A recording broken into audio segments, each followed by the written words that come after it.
आइए क्लास 12 अब चालू करते हैं एडिशन ऑफ वेक्टर। ठीक है, इसमें पहला एक मेथड है हेड टेल मेथड। ठीक है, हेड टेल मेथड है, ये सबसे कॉमन जनरली यूज होता है। अब इसमें क्या है, जैसे दो वेक्टर है हेड टेल है ना, एक वेक्टर ए, ठीक है, ये हो गया, एक वेक्टर बी, ये हो गया। तो जो उनका रिजल्टेंट होगा तो वो क्या होगा, तो वो रिजल्टेंट होगा उसका आर। ठीक है, अब इसमें लॉ क्या है कि जो है कि जो वेक्टरों को इस तरीके से लगाओ, क्योंकि हम वेक्टर कहीं भी हो हम उनको उठा के कहते हैं लगा सकते हैं, क्योंकि हमने फ्री वेक्टर पढ़ा था, फ्री वेक्टर उनको पैरेलली शिफ्ट कर सकते हैं। तो एक वेक्टर जैसे ए हमने ऐसे रखा और बी इस तरीके से रखा। ठीक है, तो उसमें है कि इसका रूल क्या है कि जो वेक्टर है उसके जो टेल है ना, उसको क्या करते हैं, जो प्रीवियस वेक्टर है उसके हेड से ऐड कर देते हैं। इसी तरीके से अगर एक वेक्टर और होता तो उसमें भी यहाँ पे टेल यहाँ इसके हेड से होती और वो आगे होता है ना। अब इसके बाद जो है जो रिजल्टेंट होगा वो क्या होगा, जो पहले इनिशियल वेक्टर था उसके टेल से फाइनल वेक्टर जो है हमारा उसके हेड को मिला देंगे, तो वो हमारा क्या होगा, रिजल्टेंट। उसको वहाँ पे नाम दिया गया है रिजल्टेंट। ठीक है, अब में जरूरी नहीं कि पैरेलल शिफ्ट ऐसी हो, जैसे हमारे पास वेक्टर ए है, जैसे हमने ये ले लिया वेक्टर बी है ना, और ए को हमने इधर शिफ्ट कर दिया, तो रिजल्टेंट क्या होगा, आर। ठीक है, यहाँ पर आर इज इक्वल टू क्या है, ए प्लस वेक्टर बी, और इधर भी क्या होगा, R vector R is equal to vector A plus vector B. ठीक है, अब इसमें जरा देख यहाँ पे हो गया, यहाँ से ना, यहाँ से टेल से चालू हुआ तो यहीं से चालू करेंगे, तो पहले बी और फिर ए। ठीक है, तो ये क्या, ये चीज़ हमें क्या शो कर रही है। ठीक है, अगर मैं इस वेक्टर ए को इधर से इधर भी शिफ्ट कर दूंगा तो यहाँ कर दूंगा, बी को इधर कर दूंगा, तो आ तो रिजल्टेंट यही रहा है ना। तो इससे प्रूफ होता है कि जो वेक्टर एडिशन है वो क्या होता है, कॉम्यूटेटिव होता है। ठीक है, ए में बी ऐड करें या बी में ए ऐड करें तो ये क्या होगा, उस चीज को फॉलो करेगा, इसे बोलते हैं कॉम्यूटेटिव लॉ।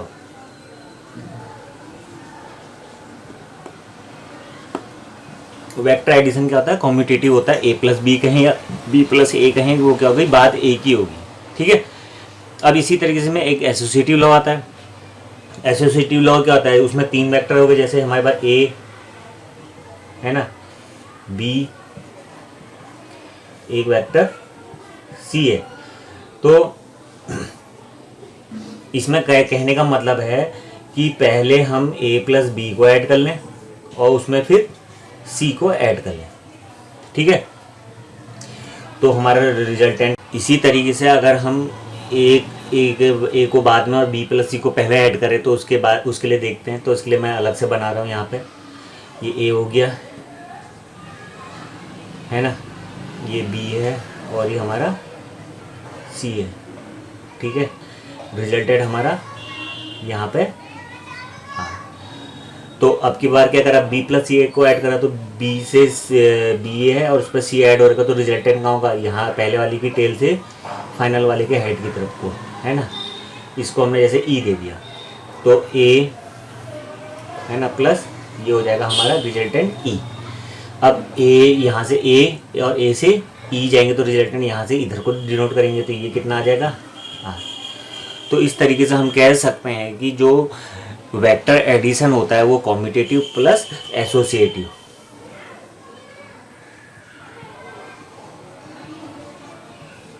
ठीक है, कॉम्यूटेटिव और एसोसिएटिव दोनों होता है। ठीक है, तो ये तो हमारा हेड टेल मेथड, थोड़ा इसका एक दो एग्जांपल के थ्रू और समझाने की कोशिश कर। ये हमारे पास 3 है और ये हमारे पास ए है और ये बी है। ठीक है, अब जो इसके मैग्नीट्यूड होगा, मैग्नीट्यूड को मॉडुलस से दिखाया जाता है, या सिंपली हम जनरली ए कह देते हैं, या तो ए कह दो, ऊपर से वेक्टर का साइन नहीं लगेगा, या मॉडुलस ए होता है, ज़्यादा जनरली इससे दिखाओ तो सही रहता है। तो मान लो ये 3 है और जो बी हमारे पास मॉडुलस बी है वो मान लो 4 है, ठीक है। तो रिजल्टेंट किससे डिनोटेड करा जाएगा, इससे, ठीक है। तो जो आर होगा वो हमारे पास कैसा क्या आ जाएगा, पाइथागोरस थ्योरम से जो मॉड आर की वैल्यू आएगी, तो जो आर की वैल्यू आएगी वो कितनी आ जाएगी 5, ठीक है। वो आ गई यहाँ पे इस तरीके से। अब देखो यहाँ पे वेक्टर में क्या होता है, जैसे यहाँ पे तो होना चाहिए था 3 + 4 = 7, लेकिन यहाँ तो आ रहा है 5, ठीक है। असल में ये क्या है, वेक्टर का एडिशन है, तो इस वेक्टर के एडिशन का जो होता है तरीका प्रोसीजर अलग होता है, ठीक है। और वैसे भी देखा जाए तो ये एज अ वेक्टर है और ये इसकी जो है एब्सोल्यूट वैल्यू न्यूमेरिकल वैल्यू है, तो न्यूमेरिकल वैल्यू तो सीधे सीधे 3 + 4 7 हो जाएगा। लेकिन हम जो वेक्टर के अकॉर्डिंग करते हैं तो वेक्टर के अकॉर्डिंग जो है हमें इसकी डायरेक्शन मिलती है और उसका जो मैग्नीट्यूड होगा फिर वो उन्हीं कंडीशनों के अकॉर्डिंग निकलेगा, ठीक है। अब जो ये जो हेड टेल मेथड है ये जो सक्सेसफुल है, ये जो है कॉन्सेप्ट वाली जो चीज़ें होती हैं जहाँ पे हमें कॉन्सेप्ट क्लियर करना होता है वहाँ पे ये चीज़ें हमारी हेल्पफुल करेंगी, ठीक है। और इसके बाद जो आता है जो इसका मेन जो इम्पोर्टेंट है वो है पैरेललोग्राम मेथड, ठीक है। अब इसके बाद जो है हम पैरेललोग्राम मेथड करते हैं, देखते हैं आगे उसमें क्या होगा, ठीक है। ये आ गया हमारा पैरेललोग्राम मेथड, जो है हम पैरेललोग्राम मेथड में किस तरीके से करेंगे, ठीक है। तो उसी क्वेश्चन को, तो इसमें जो होता है इसका रूल होता है, जैसे हमारे पास एक वेक्टर ए है ना, और एक मान लो हमारे पास बी है, ठीक है। तो इसका जो प्रोसीजर पैरेललोग्राम मेथड का क्या है कि इन जो है वेक्टरों का जो है जो पॉइंट है इनको क्या करते हैं एडजेसेंट, इसे इन वेक्टर को क्या करते हैं अरेंज करते हैं एज अ एडजेसेंट जो होती हैं साइड्स ऑफ पैरेललोग्राम। पैरेललोग्राम की एडजेसेंट साइड जो एक दूसरे के साथ जुड़ी होती हैं, तो इनके रूप में हम यहाँ पे ये करते हैं, ठीक है। तो जो उनका रिजल्टेंट होगा वो रिजल्टेंट की डायरेक्शन क्या होगी, वो जो उस टाइम अगर जैसे हमने इसे एडजेसेंट उसके साइड ऑफ पैरेललोग्राम के रूप में करा और उस पैरेललोग्राम को अगर हम कंप्लीट करते हैं, ठीक है, उस पैरेललोग्राम को अगर हम कंप्लीट करेंगे तो उसका जो डायगोनल होगा वो क्या करेगा, उनके रिजल्टेंट को दिखाएगा, ठीक है। तो यहाँ पे R = A + B ये आएगा, ये जो होता है उसका रिजल्टेंट, ठीक है। अब इसमें क्या है कि रिजल्टेंट के मैग्नीट्यूड कितना है तो स्केल लेके हम उसे नाप सकते हैं, लेकिन यहाँ पे क्या है कि हर जो है उसकी एक्यूरेट वैल्यू के लिए इसके लिए यहाँ पे इसका फॉर्मूला है, ठीक है। तो दो जैसे यहाँ पे हम इसको मान लेते हैं वैसे एज ए समझने के लिए बी और ये ए और इसे कैपिटल आर हम डिनोट कर लेते हैं जिससे थोड़ा सुविधा हो, है ना।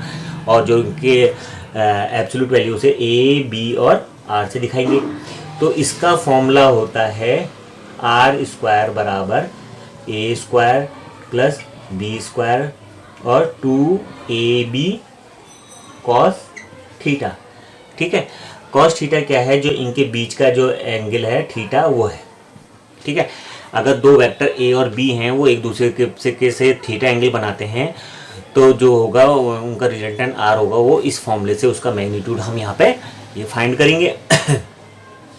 अब उसका मैग्नीट्यूड कैसे फाइंड होगा, तो यहाँ पे इसका फॉर्मूला ये फिजिक्स में जो है आपने पढ़ा होगा, ठीक है। यहाँ पे भी थोड़ा सा एक बार एज ए रिवीजन बता देता हूँ, अगर कभी प्रूव करने के लिए आ गया तो कैसे करोगे, ठीक है। अब इसमें क्या है, इस वेक्टर को हम आगे बढ़ाया और यहाँ से परपेंडिकुलर ड्रॉन कर दिया, ये हमारा O हो गया, है ना, P Q, है ना, S, इस तरीके से हमने रख दिया, ठीक। अब ये जो थीटा है तो ये भी कितना होगा, थीटा होगा, कॉरस्पॉन्डिंग एंगल हो गए, ठीक है, कॉरस्पॉन्डिंग एंगल हो गए। और जो ये होगा ये होगा वेक्टर ए, पैरेललोग्राम की साइड से होगी तो बराबर ही है, इक्वल जो है हमारा इक्वल वेक्टर को डिनोट करेगा, तो उसकी वजह से ये भी कितना होगा वैल्यू में ए के बराबर होगा, ठीक है।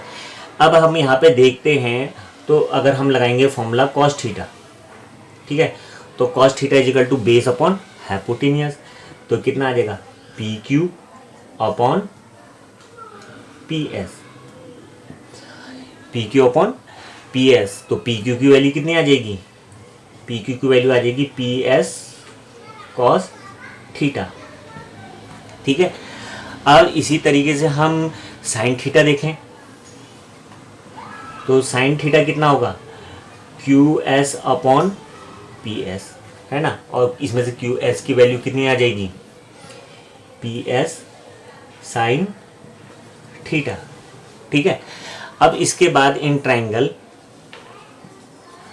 ओ क्यू एस, इसमें हम पाइथागोरस थ्योरम लगा देंगे। यहाँ से परपेंडिकुलर ड्रॉन करा था तो पाइथागोरस में क्या होगा, ओ एस का स्क्वायर बराबर क्या आएगा, ओ एस का स्क्वायर बराबर ओ क्यू का स्क्वायर प्लस क्या आ जाएगा, क्यू एस का स्क्वायर। ठीक है। ओ एस का स्क्वायर जो हमारा आर है तो उसको हमने आर स्क्वायर कर दिया, मैग्नीट्यूड है यहाँ पे, है ना। और ओ क्यू है, ओ क्यू को हम क्या लिख सकते हैं यहाँ पे थोड़ा सा, O P plus P Q का स्क्वायर। और क्यू एस की वैल्यू हमें दी है तो क्या आएगा, पी एस का स्क्वायर साइन स्क्वायर थीटा। तो ओ पी, ये फॉर्मूला खुलेगा ओ पी का स्क्वायर, ठीक है। और पी क्यू का स्क्वायर, पी क्यू की वैल्यू हम यहाँ पे निकाल देते हैं, पी एस का square cos square theta plus जो होगा 2 ओ पी और पी क्यू। और पी क्यू आएगा यहाँ पे, है ना। तो उस पी क्यू की वैल्यू यहाँ से रखेंगे तो कितना आएगा, पी एस कॉस थीटा, और ये आएगा P S square sine square theta. ये हमारी यहाँ पे वैल्यू आ गई। ठीक है। अब इसके बाद क्या होगा, आर स्क्वायर बराबर ओ पी का स्क्वायर, है ना। यहाँ पी एस का स्क्वायर कॉमन आ जाएगा तो ये क्या होंगे, पी एस का स्क्वायर तो cos square theta plus sign square theta बचेंगे, वो 1 हो जाएगा। और ये आ जाएगा 2 ओ पी और पी एस कॉस थीटा। ठीक है। तो अब वैल्यू रखते हैं, आर स्क्वायर ओ पी की क्या वैल्यू है, ओ पी जो हमारा बी को डिनोट कर रहा है, और पी एस किसको कर रहा है, पी एस हमारा ए था तो ए का स्क्वायर, तो 2 है ना बी ए कॉस थीटा। तो आर स्क्वायर बराबर आ गया हमारा A square B square plus 2ab cos theta. ठीक है। और जो हमने हाइपोटेनस वाला करा था, तो हाइपोटेनस जो उस टाइम करा था हमने ए बी, तो आर बराबर आ रहा था नहीं आ रहा था, तो उस टाइम भी अगर हम उसका मैग्नीट्यूड निकाला था 5 आया था, जैसे 3 और 4 था तो ये 5 आ गया था। इसके अकॉर्डिंग करेंगे तो इन दोनों वेक्टर के बीच में एंगल कितना है, 90 डिग्री, है ना। थीटा 90, तो कॉस थीटा कितना हो जाएगा 0, तो ये वाला टर्म तो हट गया। तो आर स्क्वायर बराबर ए स्क्वायर प्लस बी स्क्वायर। इससे जो होता है हमारी वो जो पहली वाली कंडीशन थी वो भी फॉलो हो जा रही है। ठीक है। तो ये तो था हमारा कि इस जो है रिजल्टेंट होता है, रिजल्टेंट का जो मैग्नीट्यूड है हम कैसे फाइंड करेंगे पैरेललोग्राम वाले में, तो फॉर्मूला यहाँ पे बता चुके हैं। अब एक आता है इसकी आती है डायरेक्शन। ठीक है। तो डायरेक्शन होता है हम जैसे किसी एक की तरफ से भी मान सकते हैं, तो जैसे मैं यहाँ से मान रहा हूँ अल्फा, ठीक है। तो अल्फा है तो यहाँ पे से मैंने निकाल दिया tan अल्फा बराबर आ गया हमारा क्या आएगा, Q S upon O Q, तो Q S upon O P plus P Q. तो tan अल्फा बराबर क्यू एस की वैल्यू कितनी थी हमारी, तो क्यू एस की वैल्यू थी पी एस साइन थीटा, है ना। तो पी एस यानी कि ए साइन थीटा, है ना, अपॉन जो हमारा ये था ये ओ पी बी था, बी प्लस ए कॉस थीटा। ठीक है। पी क्यू की वैल्यू हमारे पास ये है।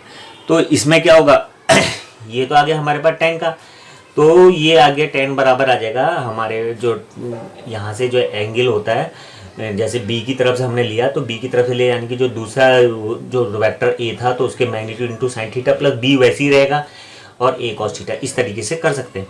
अब इसी तरीके से सिमिलरली अगर हमने कहा कि इधर की तरफ से हमें एंगल निकालना है बीटा, है ना, तो क्या हो जाएगा, तो tan बीटा है तो इसके बेस पे क्या होगा, यहाँ से ये a से ऐड a की तरफ से निकाल ले तो यहाँ पे क्या आएगा b साइन थीटा, है ना, और a plus B cos theta. और दूसरा इजी मेथड है, अगर तुमने इधर से अल्फा निकाल भी दिया तो जो उधर साइड से जो बीटा है तो बीटा को तुम थीटा माइनस अल्फा भी तो कर सकते हो, है ना। तो जो जिस तरीके से हमें सही बैठता है हम उसको उस तरीके से कर सकते हैं, है ना।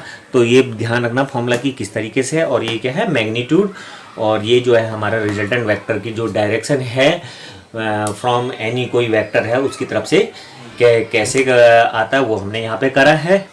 ठीक है, तो ये जो है पैरेललोग्राम से रिलेटेड कुछ चीज़ें थी।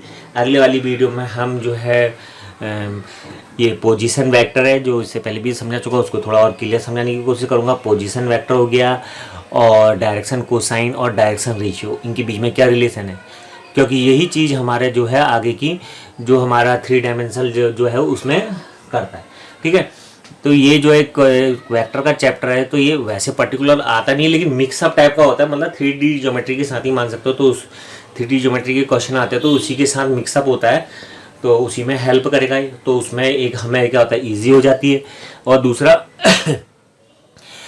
दूसरा क्या है, इसमें जो है इसके भी क्वेश्चन आते हैं तो वो भी यहाँ पे करेंगे। कुछ जो है वैल्यू बेस्ड होते हैं और कुछ जो है इसके कोई इंपॉर्टेंट क्वेश्चन है जो बाद की एक्सरसाइज में जब हम वेक्टर प्रोडक्ट पढ़ेंगे तो वेक्टर प्रोडक्ट से रिलेटेड डॉट प्रोडक्ट हो गया, क्रॉस प्रोडक्ट हो गया, इससे रिलेटेड हम क्वेश्चन करेंगे। तो आई होप इतना आपको समझ में आ गया होगा। तो एंड मिलते हैं नेक्स्ट पार्ट में। Okay bye.